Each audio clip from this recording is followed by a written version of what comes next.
a rest and then back on track. And then they have all those months to practice. They didn't get that this year. So that kind of has, meddled with their system and all that. And I mean, look at the Sixers. Last year they were a first-round exit. Right now they're first in the East. Let's see. The Nets, they didn't make the playoffs last year. This year, of course, Kyrie, Harden, and KD have something to do with that. But, this year, they were a playoff team before that. They just weren't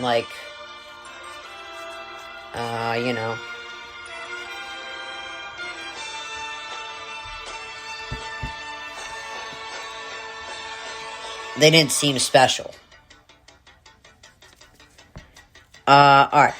And the Jazz, they look great right now, and they were a first-round exit last year. So it's not a knock on any of these teams, but the teams with more rest are doing better. And this can hurt in the playoffs, too, because the Lakers may not be healthy by that. So that can really affect them. So J.J. Watt is getting at most $15-16 million in free agency.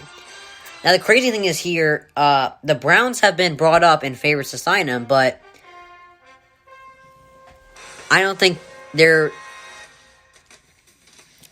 should take him because the problem is not the line. They have a fine line. Olivier Vernon and Myles Garrett are great. On defense, they need a linebacker. They need linebackers and some corners. That's what they need. They literally don't need a defensive line. So, the Bills, Titans, and Packers are great for him. The crazy thing is Cleveland has the cap space to get him, and the Bills, Titans, and Packers don't. So that's going to be a big, it's going to play a big factor in where he signs. So, Tom Brady is ridiculous. He really gained my respect this year. I don't know how. I mean, just by leaving New England, he gained my respect. I don't know how I don't know. Because, I always kind of promise myself, I'm going to hate New England and Tom Brady no matter what they do. Because they meddled with a whole decade of football where it could have been fun, and they made it boring. But then Brady came to the Bucs, and I all of a sudden had all this respect for him. So apparently I heard this from their quarterback coach. Brady wanted what Peyton Manning had in Denver. Now, Peyton Manning won a ton in Indianapolis, and Brady won a ton in New England. But they didn't get, everything they were looking for. Brady got everything he was looking for in Tampa Bay. A winning coach. He wasn't a Super Bowl winning coach, but he was a winning coach, Bruce Arians. And they listened to him. They got AB, they got Fournette, and Gronk, they listened to him. And this works with, you're never going to get a perfect job. It's never going to be perfect for you. It's not everything going to be falling in place. But there are two quarterbacks in the league that kind of have, they have the most perfect. I wouldn't say they're perfect, but they have the most perfect thing for them. The only other quarterback other than Brady is Mahomes. The GM of the Chiefs asked Mahomes, name 3 players you want us to draft. And I don't know the 3 players he said, but I know one of the players he said was Clyde Edwards-Helaire, and they drafted him in the first round. So they get everything they're looking for. They get the help, they get the support.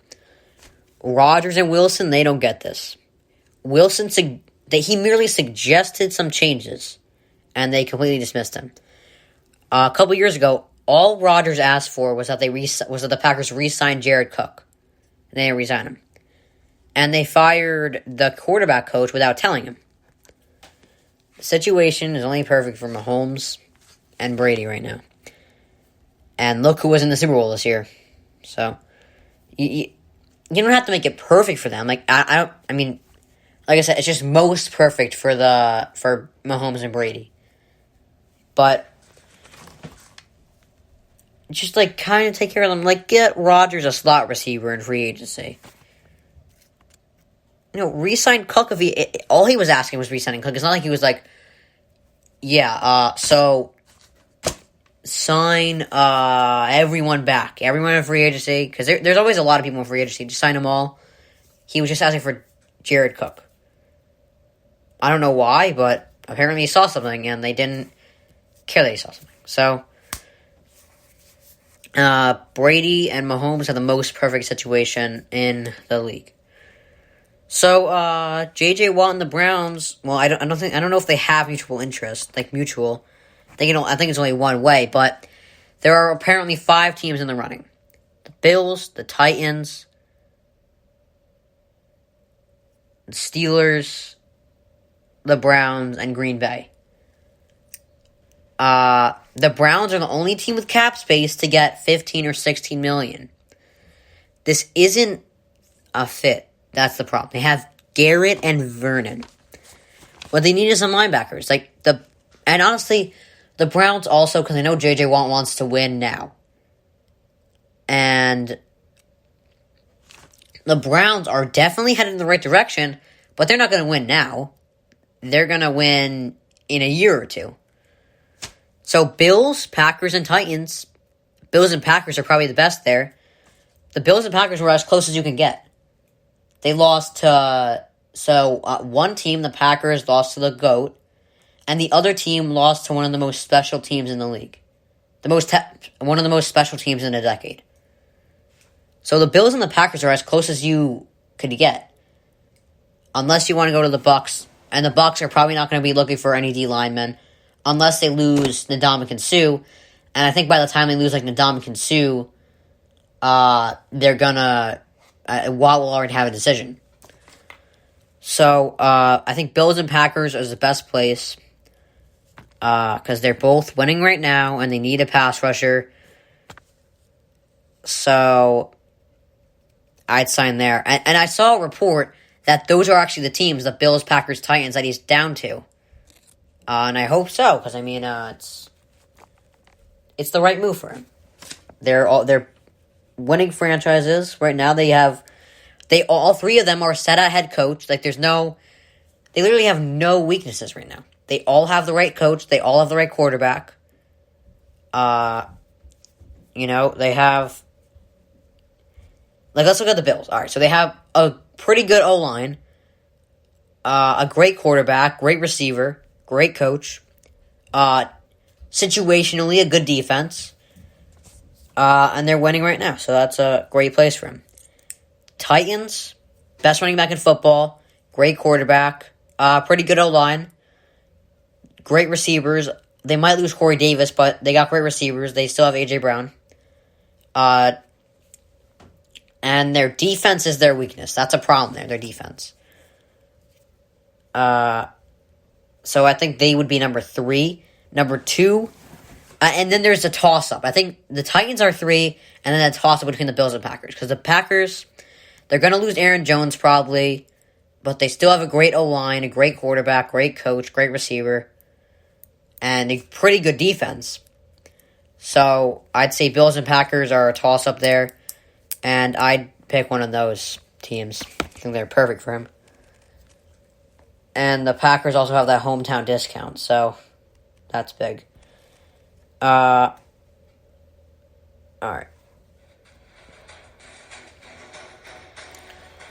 Alright, so I actually wanted to do a mock draft today. A mock draft for football, alright? So, the NFL draft is coming up, and here, I'm just going to do the first half of the first round. I'm not going to sit here and do the entire... I'm not going to sit here and do the entire draft. Or not even the entire draft, like the entire first round. So here's what I got for the first 16 picks of the draft. First overall pick, let's get the easy one out of the way. Trevor Lawrence. Seems to be the unconscious one, and the conscious. What is it? The conscious first overall pick. But I don't know. He seems to be the guy that everyone's going to take at number one. They needed a quarterback badly. They got to rebuild their franchise. No better way to start than getting Lawrence in Jacksonville with Urban Meyer. So that's going to be good.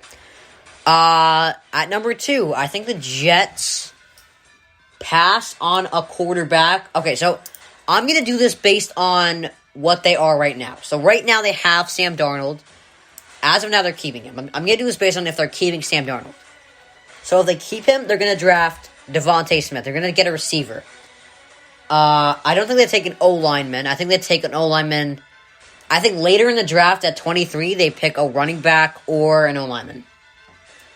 So I think they pick Devontae Smith here. Like I said, I think Mac Jones just had it all. I think he just had it easy for him. And I think Devontae Smith was a big reason why. And he's a great route runner. I think he's perfect for their Jets. The Dolphins, I think they're going to take Jamar Chase at 3. They need a receiver too. They need a receiver too behind Devontae Parker. That would be big for Tua because I think they're going to stick with Tua. Give him a year 2 jump. And that could really bolster his case. So, I think they pick Jamar Chase there. At number 4, the Falcons pick Micah Parsons, I'm going to say. He's a great linebacker, great talent. Seems to be the best linebacker in the draft. And the Falcons, they already have a good linebacking core, I'm aware. But I think this could really help their defense a lot. Their safeties and D-line aren't terrible, but let's just get there. They can set their linebacking core here. I think Micah Parsons would be the best pick for them. By the way, I'm going to save this draft and see if the teams listen to me at all. At number 5, I got the Bengals picking Rashawn Slater. Now, I know what you're probably asking. Okay, you already had the Jets pass on Penei Sewell, and the Dolphins, and the Bengals. I've been seeing some reports that Penei Sewell is looking like he's going to take a slide. But don't worry, he's going to get picked soon. So, number 5, Rashawn Slater. Get protection for Joe Burrow. That's all I'm going to say. Number 6, the Eagles pick Jalen Waddle. Their receivers are pretty rough right now. And Jalen Hurts, getting him a receiver would be great for them to build around. If Jalen Hurts is in fact the right guy for them, it would be great to get him the right guy for receiver. Jalen Waddle, I think that's a good pick. Number 7, now Penei Sewell comes into play for the Lions. Like I said, I don't know if they're going to... I'm doing this based off of if they keep Jared Goff. If they stick with Jared Goff, because they might just dump his salary. But I'm going to say they keep Jared Goff and take Penei Sewell to get some protection for him. The Lions could basically use any position right now. Number 8, I think the Panthers take Zach Wilson over Justin Fields. I've seen reports that say Zach Wilson is better. What I think here is it's based on what the team is. Like, who fits them better, Fields or Zach Wilson? I think Wilson fits the Panthers.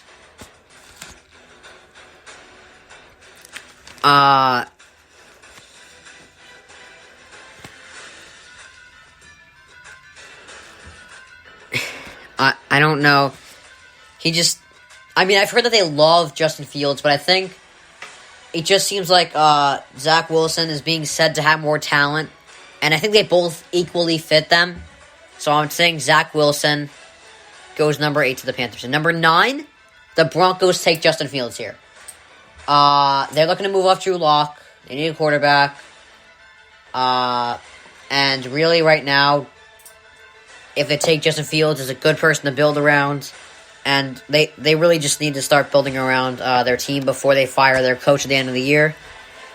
I thought they should have fired him at the beginning of the year, but they decided not to.